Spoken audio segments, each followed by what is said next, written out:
We just came out of the longest US government shutdown, 43 days. In the news, I hear both political sides of the argument with the fiscal budget, but I have not found a good overall view of the facts. For example, were the premium tax credits really our biggest problem to cause a shutdown pain for 43 days? Were the premium tax credits for illegal immigrants? And if so, how much was for illegal versus legal immigrants and maybe citizens? And will eliminating the premium tax credits give us a healthcare cost savings of $1 trillion? I heard that number quite a lot. There is a simple fact of life that applies to people, companies, and countries. To spend, you need to earn. To spend more, you need to earn more. Now, Democrats almost never talk about the earning side, just the spend.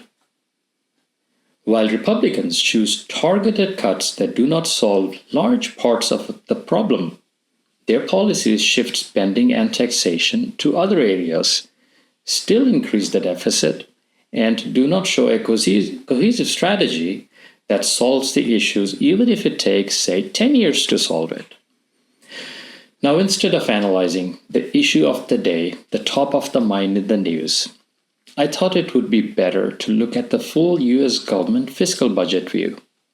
Then drill down one or two levels from there. So what did I do?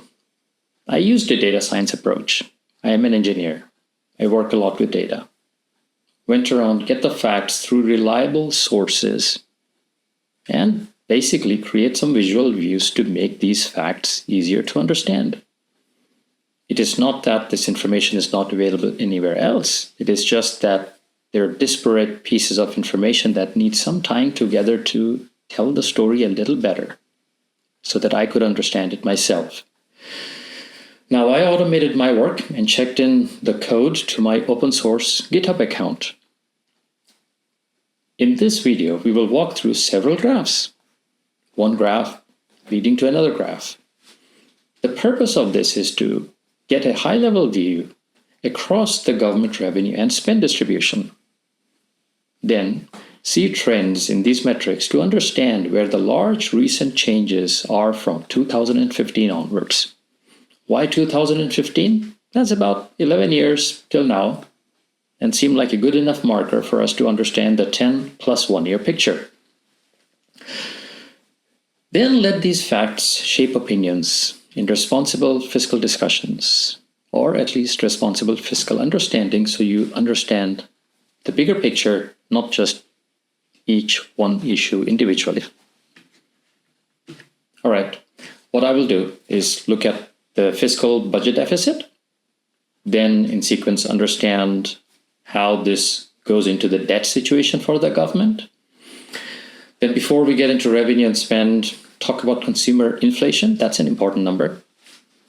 Then get into the receipts part, which is the tax revenue.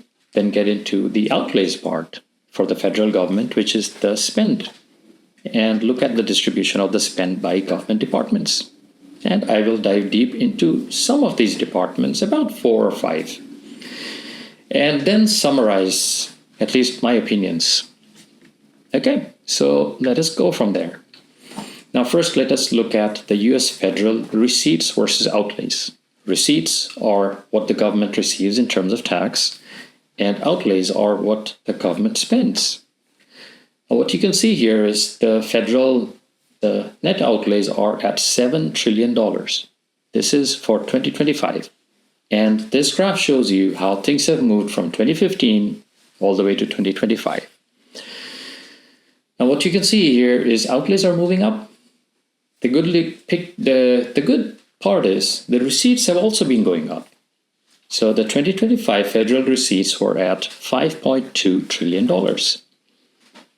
Now, another thing you can see in this graph is the outlays are higher than the receipts. And the second thing is that gap has increased significantly in the last 11 years since 2015. Now, certainly there was a time when there was the 2020-2021 time of high deficit, but that has not largely led down to low deficits. What is deficit? The difference in government outlays and receipts turn into either a surplus or a deficit. If the receipts are higher, there is a surplus. Now, if the outlays or the spend are higher, there is a deficit. Now, we should be seeing quite a bit of a deficit here because right from this graph, we can see the outlays are higher. So let us look at the deficit picture to make it kind of straightforward to understand. One thing you can see from this graph, it is always in the negative. However, the negative has become bigger. In 2015, we had a federal deficit of $442 billion. In 2025, that federal deficit was $1.77 trillion. And so that is magnitudes different. How much more? You can see the increase is 300%, which means 4 times more. This is an increase of $1.33 trillion. Now, the deficit was worse, as you can see in this graph, in 2021 and 2022, but it did come back up. However, it is still huge. So that begs the question, how much deficit is okay to have? It makes sense to understand these numbers relative to something. That something is the size of the economy, which is the country's gross domestic product. So let us go into that. Now, the US federal surplus or deficit, which we will largely see here, is shown in this graph as percentage of the GDP, the gross domestic product. In 2015, it was 2.4%. In 2025, this was at 6.2%. Now, you can see the big bottom about 2020 when we have 14% deficit in 2020 or 2021. Now, the US GDP has been growing, which is a good thing in all these years. The GDP is close to $30 trillion now. It is the largest world economy. And 6.2% of $30 trillion is about $1.8 trillion, which is roughly the deficit we saw in the previous chart. Now, what happens if you take deficit for a sustained period, as shown here? Well, long-term deficit adds to cumulative debt. Debt is something you owe someone else. Let us look at the debt picture. So this graph shows you the US public debt outstanding. There are 2 lines here in this graph. One is the debt ceiling, the other one is the total public debt. Now, the debt ceiling is a measure the Congress uses to control fiscal deficit, overall, the amount of debt the government has taken. And the public debt is the actual real debt. What you can see in this graph is they're both close to each other. And the reason for that is the Congress has pretty much been increasing the debt ceiling in response to higher debt needs for the government. That is why in practical measures, the debt ceiling does not even matter. What matters is the budget that drives the debt upwards. And you can see that's not changing. Now, in this picture, specifically for debt, we have taken a slightly longer view than the 11 years. We've just gone another 10 years. And that gets you a better picture to see what was happening before that. Now, one thing you can see is in the last 2 decades, the debt has gone up 5 times. It was about $8 trillion. It has gone up to $38 trillion. The highest in history, the highest by any country in the world ever. Now, the debt can also be viewed in terms of the size of something. We looked at deficit just now as the size compared to the size of the GDP. Similarly, we can also use debt as a size of the GDP to have a more normalized number. That tells us how much bad is it really. So let us look at the US national debt percentage of the country's GDP. Now, what you can see here is that the debt has increased, and it was at 100%, like 2015, close to 100, and it is at about 120%. So 20% points movement upwards. And you can also see that we were actually worse off in 2020 because of the deficit in between during the COVID time.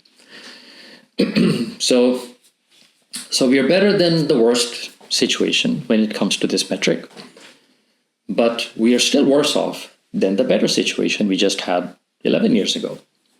And if you really extend this graph longer, this percentage of debt was not this way earlier.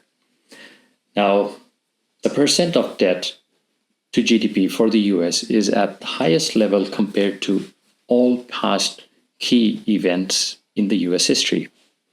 It is higher than after World War II. It is higher than the 1971 to 73 and 79 to 81 oil crisis.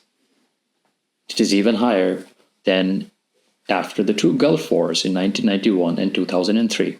And I'm talking about those because those are key events that did impact US historically. Yes, we had the 2008 recession, and then we have the COVID recession, but there is a more systemic problem here right now going on. And I think that is the desire to solve the problem is lower right now in Congress than it has actually been ever.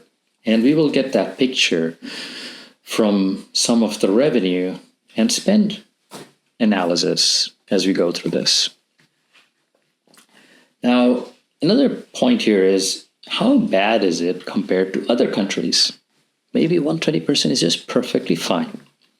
This is where we have another chart that compares debt percentages to GDP for different countries. This particular one is for more of the developed countries. It comes from the OECD Dataset. Now, this places US among one of the higher debt to GDP ratio countries. In this diagram, you can see United States is just after Greece and Italy. And we know what happened at Greece recently, like 2011 or so. They had a major crisis that the EU had to save them from, repayment crisis. And a lot of the countries here to the right are actually maintaining lower debt levels. In this case, you can see countries like Australia are just slightly above 50. Germany is in that range.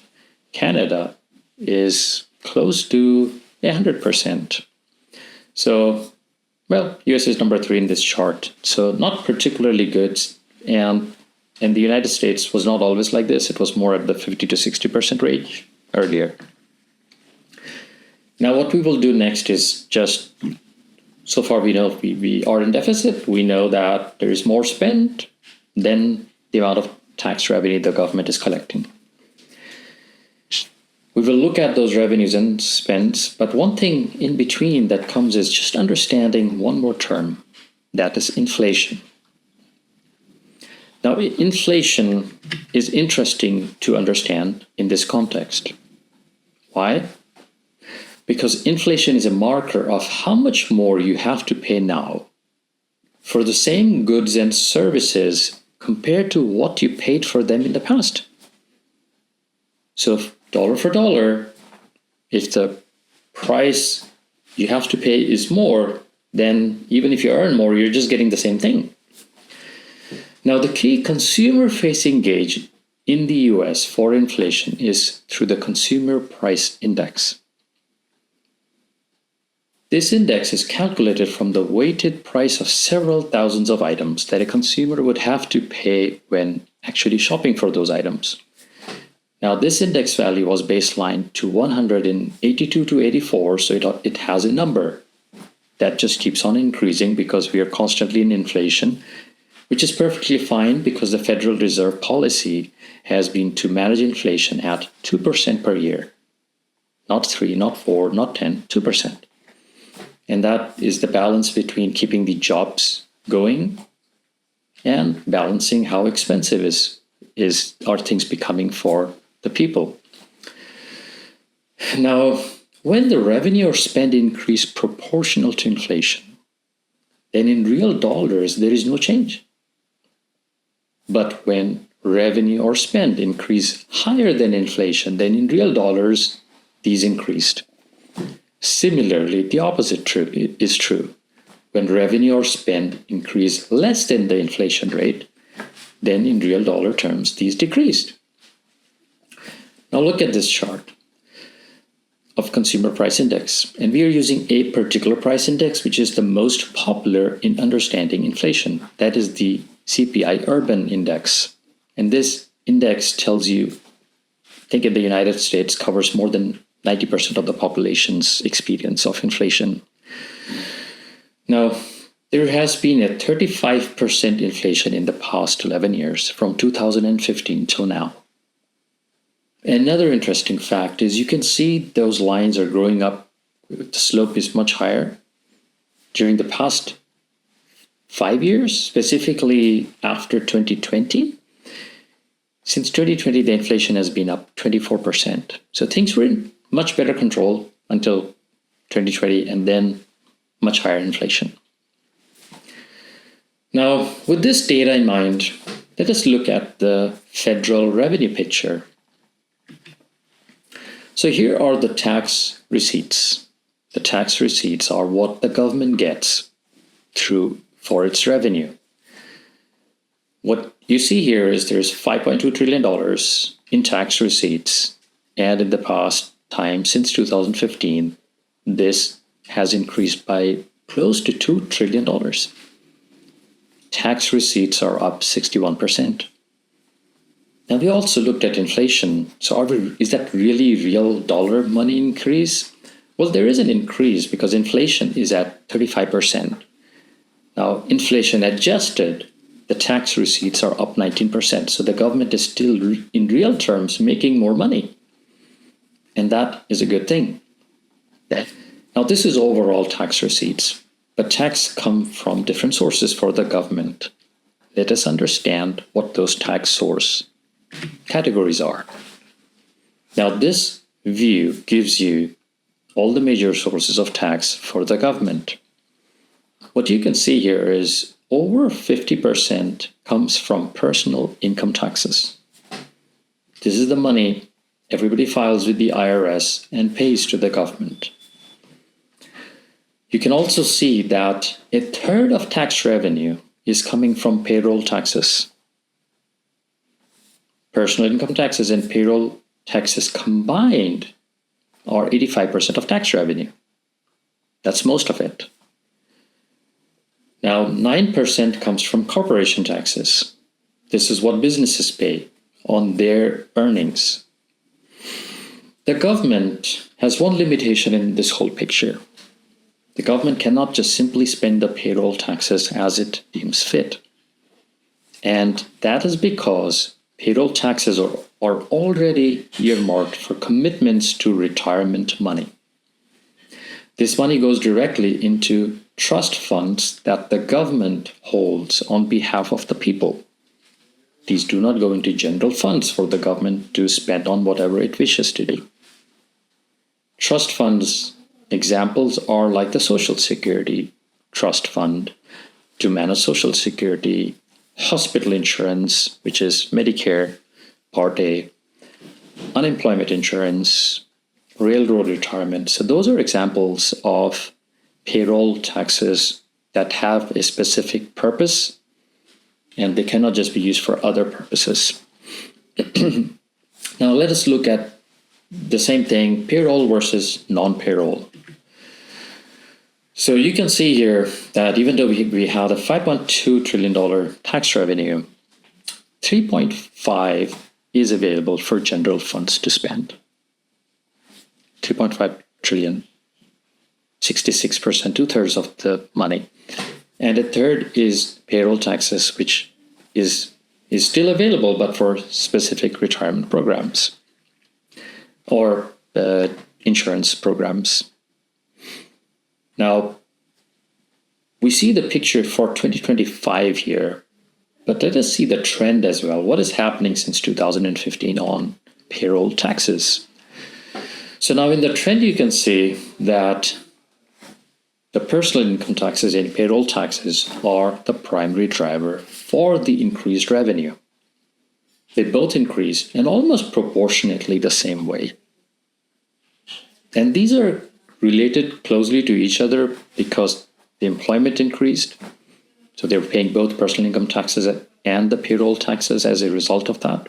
There was wage increase, which increased income taxes and therefore also the amount of payroll taxes people were paying. So they're strongly connected to each other, and you can see that here. Now the corporation income taxes, which is the next category, actually decreased in real dollar terms. So you can see the corporation income taxes were $452 billion. Yes, $108 billion more than in 2015, but the increase is only 35.5%. And that means in real terms, we know inflation is 35%. It actually it was lower than inflation. So in real terms, less taxes. Custom duties actually increased. And you can see that this increase is a massive amount. The duties were $194 billion for 2025. The increase is $160 billion. Like that's 5-6 times over. The main reason for that is the tariffs revenue that is being collected after the new presidency kicked in. So there is real money coming in, and probably if the tariffs are kept the same, you will see double this amount because there's just more time in 2026 to collect this revenue. So that is seeing a positive trend in revenue collection for the government. Now, let us look at the spend part now that we know the receipts part for the government. So US federal spend has gone up by a lot. $7 trillion, increase of $3.3 trillion. This is 90% higher. And you can see these two lines here. The bottom line is the inflation adjusted spend. Even inflation adjusted, the increase is at $1.49 trillion. Net real dollar increase. Net real percentage increase of 40%. Now you can see these numbers are way higher than the revenue numbers. So both revenue and spend are increasing, just that the spend is increasing a lot more than revenue. What will happen with that? Well, you will see this is the connection going back to the increased deficit. Now let us look at this spend distribution. And the way we will look at that is use the department view. The US government is run by many different departments. Each department gets a budget allocation to spend. That allocation is done by Congress. That is the yearly budget that gets approved for them. So we will look at the department budget spend to understand to understand the total picture of spend by different departments, and then to understand the trends in these. So we will divide the department picture into two.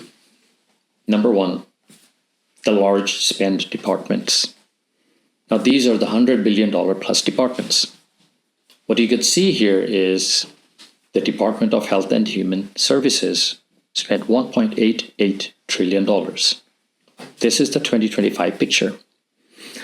Social Security Administration, $1.64 trillion. Department of Treasury, $1.45 trillion.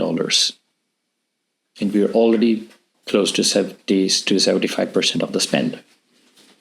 Then the Department of Defense, $868 trillion, and it becomes smaller from here. Department of Veteran Affairs, $376, Agriculture, $227, and going down. Now, one thing to note from this is the $1.64 trillion from Social Security Administration are paid from the Old Age Survivors Trust Fund. That trust fund is funded from the payroll taxes. And that money is not coming from the general bucket to spend. So in the rest of this analysis, I will not be spending time on Social Security Administration dollars rather than on the other spend. Now, there's another problem with Social Security Administration, and that is that the trust fund was well funded so far, but that money is declining. And in 10 years, that money will be gone, which is why there's another discussion on how much are people really going to get after 10 years, roughly. But we will not get into that detail here. We'll just ignore Social Security for now. Now let us look at the smaller departments. These are the less than $100 billion departments. So there is another 14 here, and you can go around this pie from higher to lower. Other defense programs, 76 trillion. Department of Energy, 76 billion. Department of Energy, 52 billion. Department of Housing and Urban, 50, and so on. And you also have scientific agencies, and like the National Science Foundation gets $10 billion. There's NASA at $24 billion. Like the EPA, which manages environment protection, at $37 billion. So all of these agencies combined. Now, what we will do is, while it is interesting to go into every department, that needs a lot of time, and the outcomes of, say, you save $2 billion for NASA is way lower than the outcomes we can understand if we understand the bigger spend areas better. So what I will do is just look at the top 5 spend departments. And these happen to be more than $200 billion spend departments. That doesn't mean that these are not important here, just means that the 200 plus are the ones we will focus on. Now here's the top 5 department spend trend. What you can see here is the health and human services spend increased by $856 billion since 2015. This is an 83% increase. The new spend is at $1.88 trillion. So that's a major increase.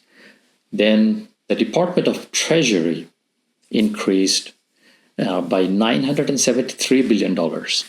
That's topping even the health and human services increase of $856.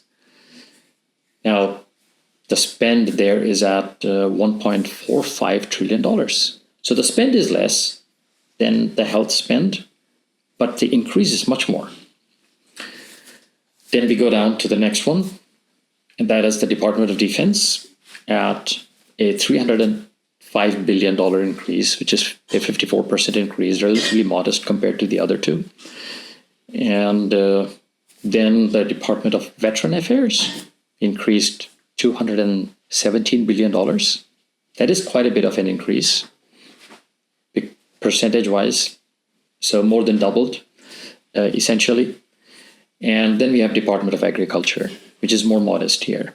That's at $227 billion in 2025, increased since 2015 by $88 billion, which is a 63.5% increase. Now, when you look at these numbers, keep in mind 35% is inflation. Anything more than that is more than inflation. So all these spends are definitely more or much more than that number, the inflation number.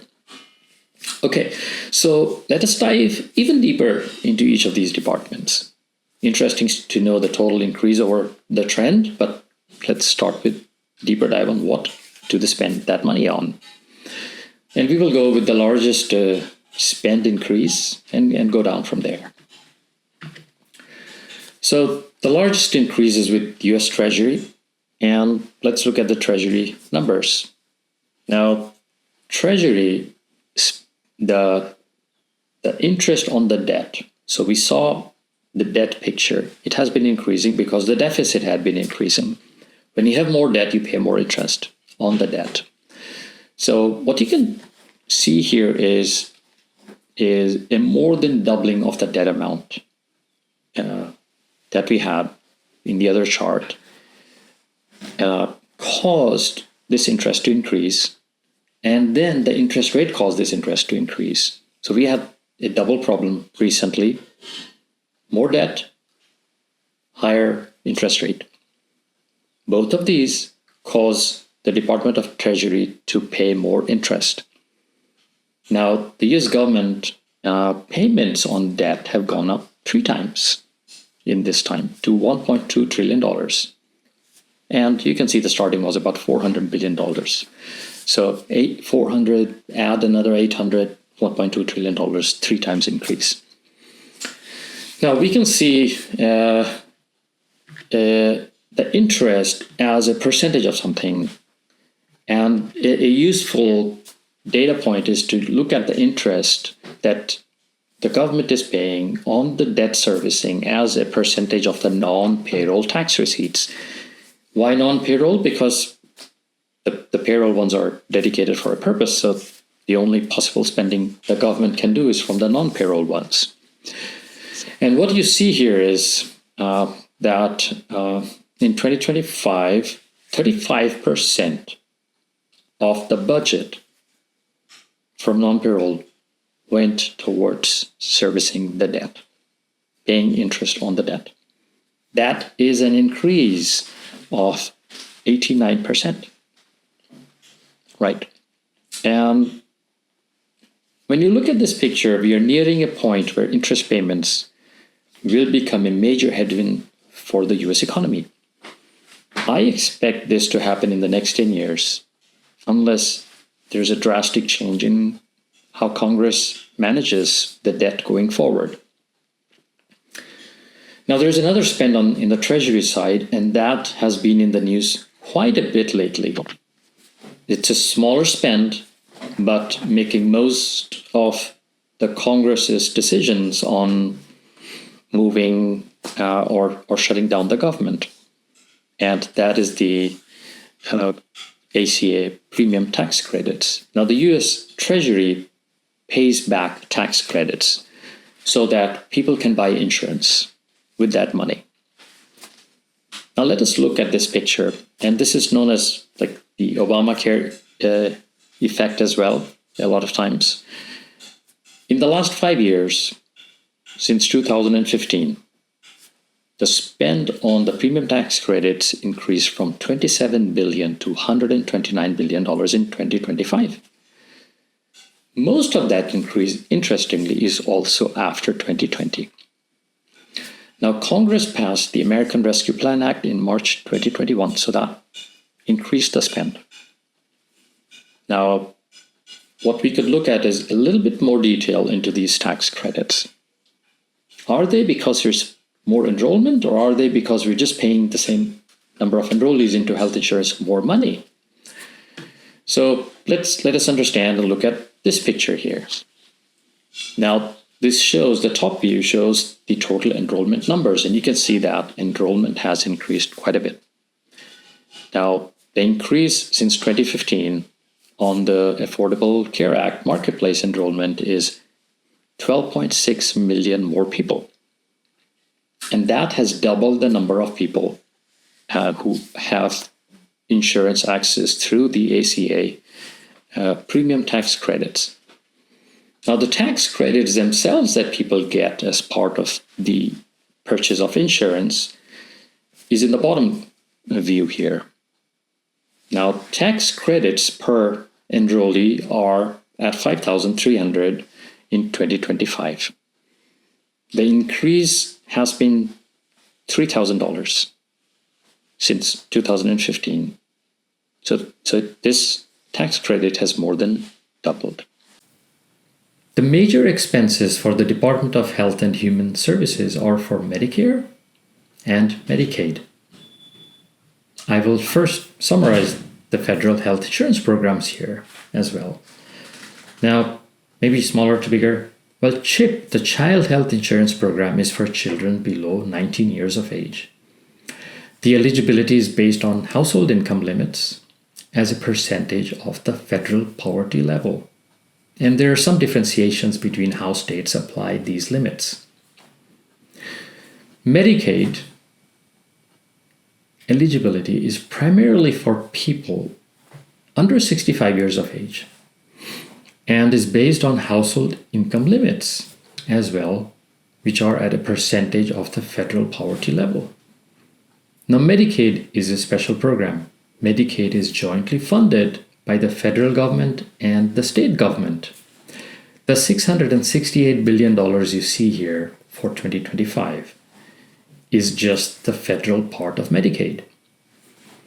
Now, the federal government shares anywhere between 50 to 75% of the costs depending on the state's revenues.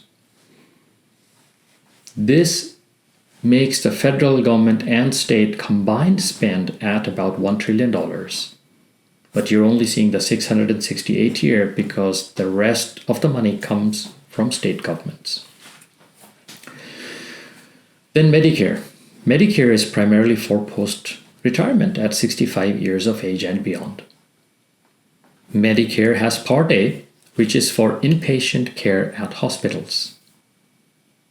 Then there is optionally Part B for outpatient physician care and Part D for pharmaceutical drugs, A, B, and C.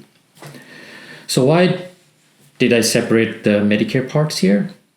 This is because Medicare Part A is fully funded through the payroll tax contributions that go to the hospital trust fund.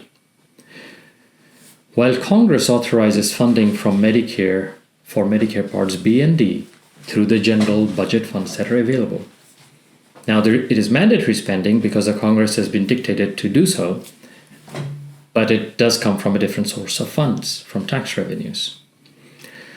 The combined Medicare spend between all of these is $1.2 trillion. Now, $741 billion for Parts B and D and $444 billion for Part A. Now, let us understand, these are some major expenses in all. Let us understand the healthcare cost trend as well. So this view shows you the top US government spend on health, the trend on that. What you can see here is at the top, the grants to states for Medicare, they increased by $318 billion. Since 2015. And that means they doubled.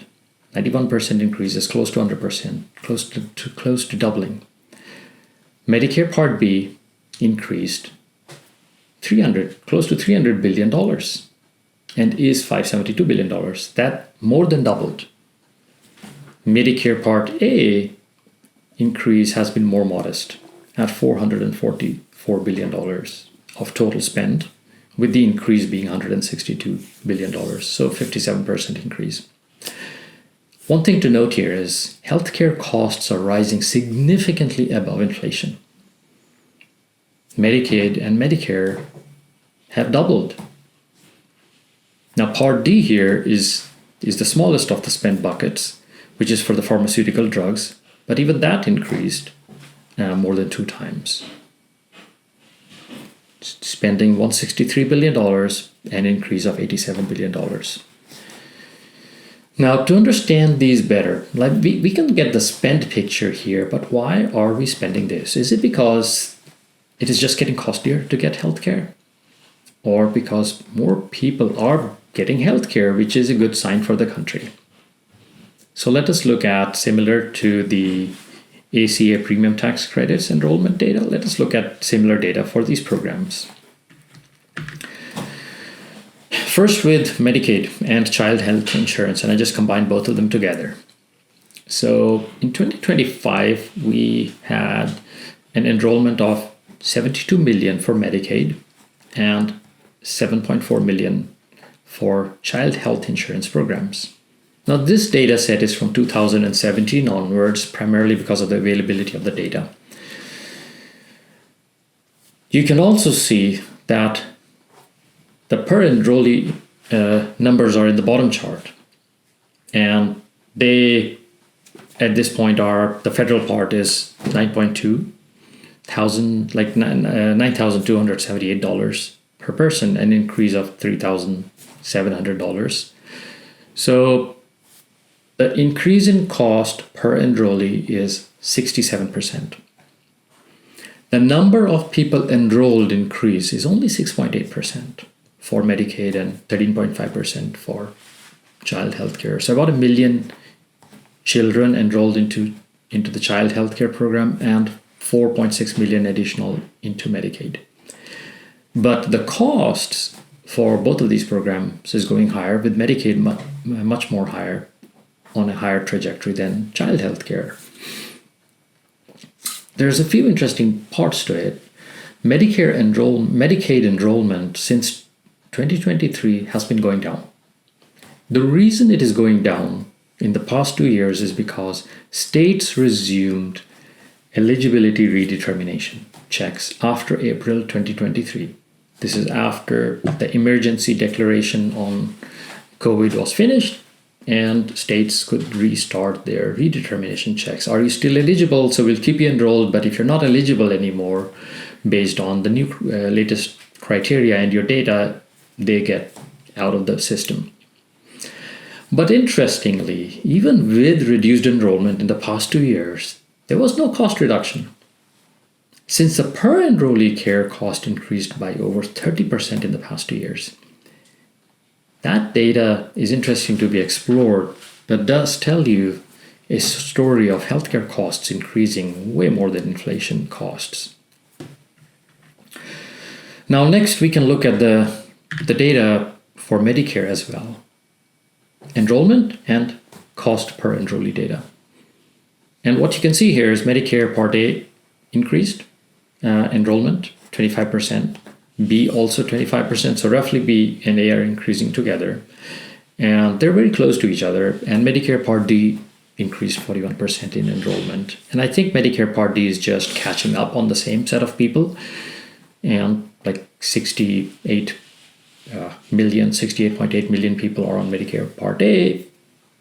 Most of them are also on Medicare Part B, 63.3, and not all, but 55.9 are on Part D. So you can still expect people to register for Part D as well, and they have to pay some premium to get in. It's not a free enrollment. On the spend side, the cost per enrollee on Medicare Part B increased 65% since 2015. Part A increased much more modestly, which is for inpatient care, at 26%, and Part B did increase more at 52%, which is the drugs, the pharmaceutical drugs part. The big concern comes around when you look at net dollar amounts is the increase of $3,500 for physician services. Well, the increase is there. What we cannot tell from this data is, well, are more people just being pushed from the inpatient to physician services, or they're getting more of their services there? Cannot tell. One thing you can tell is the costs are increasing, but Medicare costs are more contained than the Medicaid cost increases. So Department of Veteran Affairs is the next one we will go through, having just summarized the net increase in health dollars, and that's way more than inflation. And we analyzed the Medicaid data, we analyzed the Medicare data for this as well. So Veteran Affairs, and these will be faster to go through.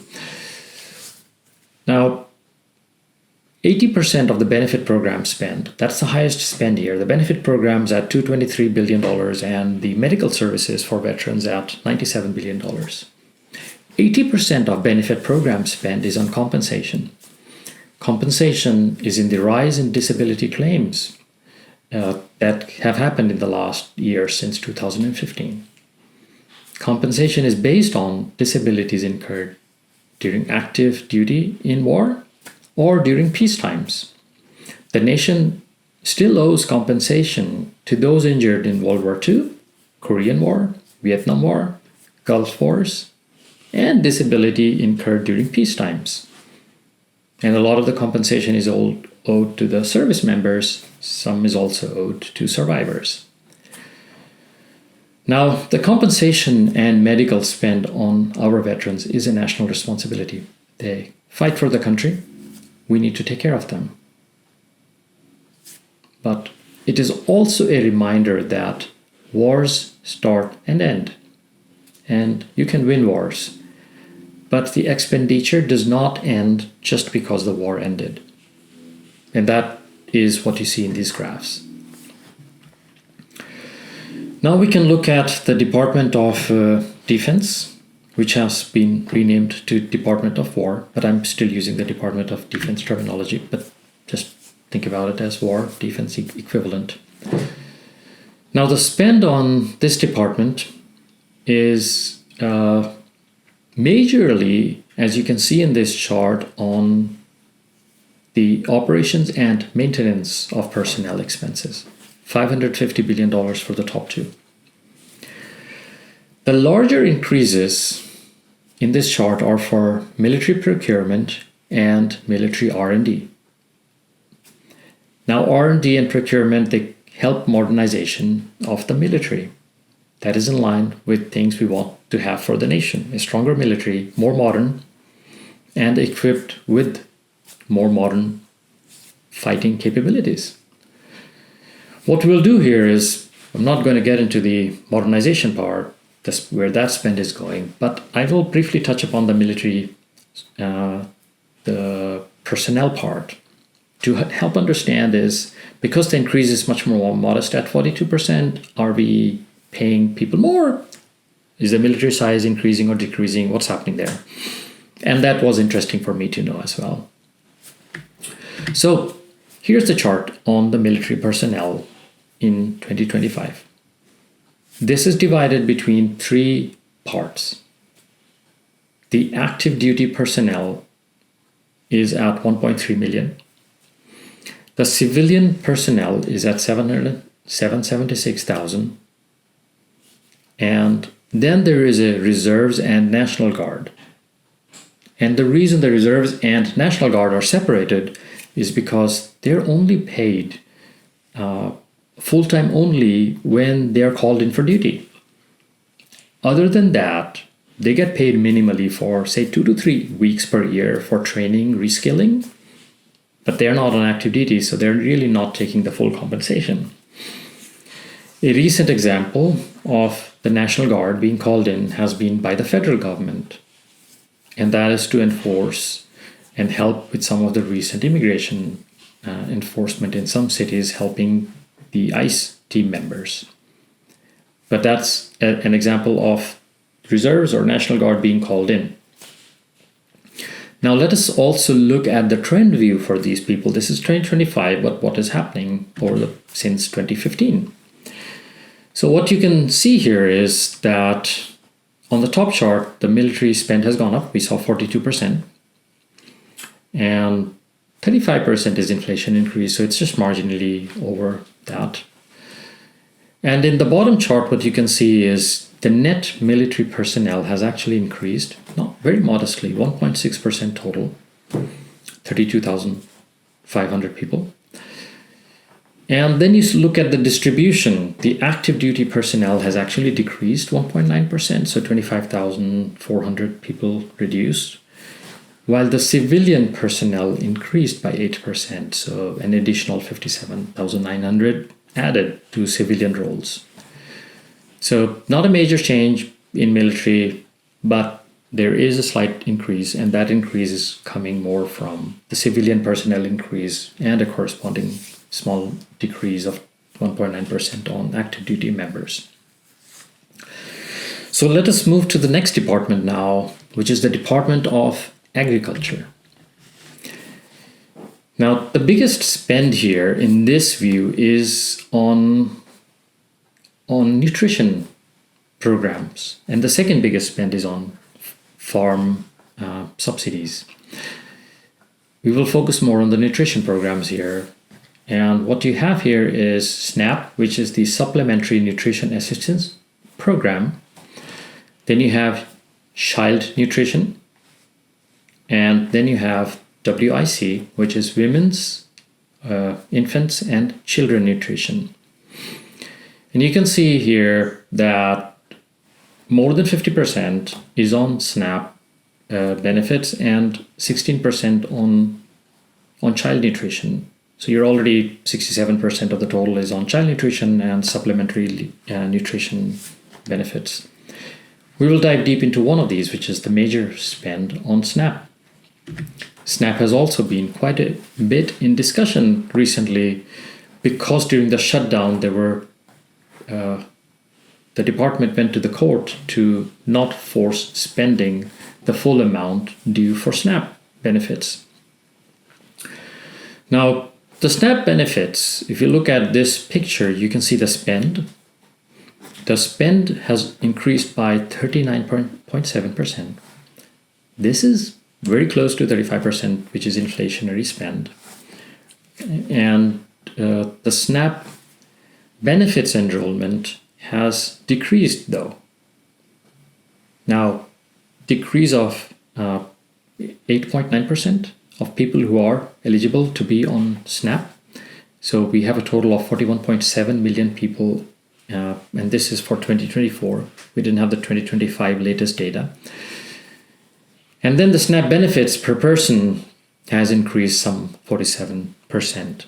And the benefits per person increased as a standard every year based on the consumer price index increase. They get a cost of living adjustment for these payments, but there was also an additional increase for better nutrition in between. And that's why the increase per person is 47% of benefits. Now, another thing is people who get benefits get $187 per month. Now, per person, of course. That is not a whole lot of money. And I would largely keep it the same for people who really need it. And you can go to a grocery store and every week say, I get, say, $45 per week. That's not a whole lot to sustain on good nutrition. So I find it as bare minimum. And I don't see personally a reason why this should become a matter of controversy. If at all anything, I think we should look at why not get better nutrition. Isn't that what gives people better health? At this stage, I will summarize my data. This work helped me understand the bigger picture much better. It also put me into a position where I can see the debates and have a better fact-based opinion on those. Now, the biggest problem for our country is not the premium tax credits. There are much larger problems. Healthcare and interest payments are the two biggest spend areas, over $3 trillion. Let us look at healthcare first. The solution for healthcare is not simply adding more money, because the country has allocated a lot on healthcare. The problem is healthcare cost increases, which are significantly higher than inflation rates. Why so? 8 to 9% of the US population has no healthcare insurance coverage. They probably just end up in the emergency rooms and they cost money anyways. And this is true after all the increased number of people on healthcare insurance. For the covered people in healthcare, US has the highest worldwide per person spend on healthcare. The highest. It is the leader. At the same time, the United States is way lower in health outcomes compared to other developed countries when looking at life expectancy improvement. There has been no increase in life expectancy in the last 15 years in US. That's an outcome that is not getting better. But we are paying more and more. Let us compare this to something else. Japan spends 40% of the healthcare costs compared to US, while the lifespan in Japan is 5 years more than in US. Maybe we don't want to compare to Asian countries. Fundamentally different, fine. Even Canada and UK. And we hear they have long healthcare surgery queues in their medical systems. Even they spend half the amount per person compared to US, while still having a 2 to 3 year higher life expectancy. In the United States, there's a lot of emphasis on spend for sickness, but not enough on keeping people healthy with the right nutrition and lifestyle. Case in point, the SNAP benefits. Let us move to the next big spend area, interest. Interest is a function of debt and interest rates. This is a major area of concern as unhinged debt increase will lead to higher bond rates, which can happen because of two other reasons. Increased debt increases the risk in the US bond market. That is the same when you take a lot of credit, your risk increases. With higher risk, you have to pay more interest rate. There's also another geopolitical reason. Foreign countries, if they reduce or if they do not increase their holdings in US bonds, $9 trillion of the public debt is held by foreign countries. Geopolitical changes can cause foreign countries to stall their debt purchases in the future. That is going to increase the interest that the US government would have to pay in their bonds. Now, even if interest rate stays the same, as long as we are adding higher debt, that means more interest payments.